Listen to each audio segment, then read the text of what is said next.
আউযুবিল্লাহি আন Acuña মিনাল জাহিলিন। সম্মানিত দর্শকবৃন্দ, আপনাদের সকলকে জানাই সালামুন আলাইকুম। হারামখোর ধার্মিক যারা, তাদের পরিচয় কি?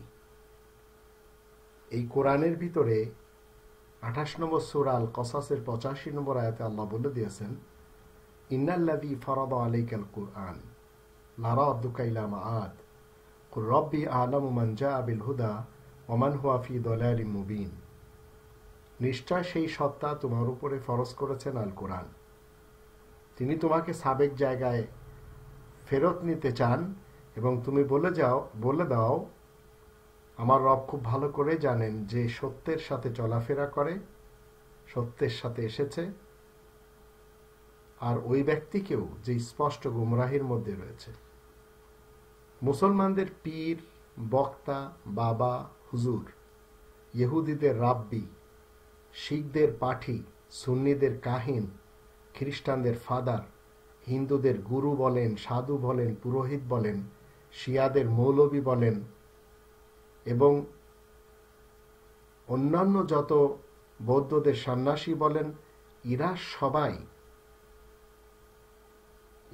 সবাই একটি ধান্দা করে জীবন কাটায়, সেটি হচ্ছে মানুষের কাছ থেকে অর্থ নিয়ে নিজেদের জীবন কাটানো, আর মানুষকে শিক্ষা দেয় কিভাবে হিংসা করবে, হিংসুক হবে এবং অন্যদেরকে ঘৃণা করবে।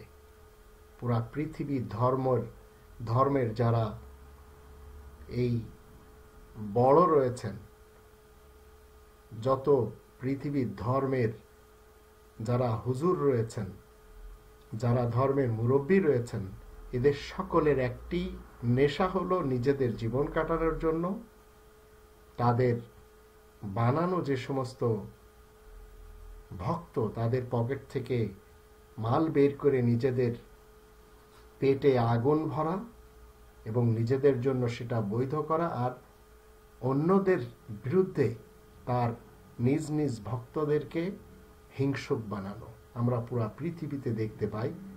অথচ এই কোরআন মানুষের উপরে ফরজ, রাসূলের উপরেও ফরজ ছিল, তেমনি আপনার এবং আমার উপরেও ফরজ রয়েছে।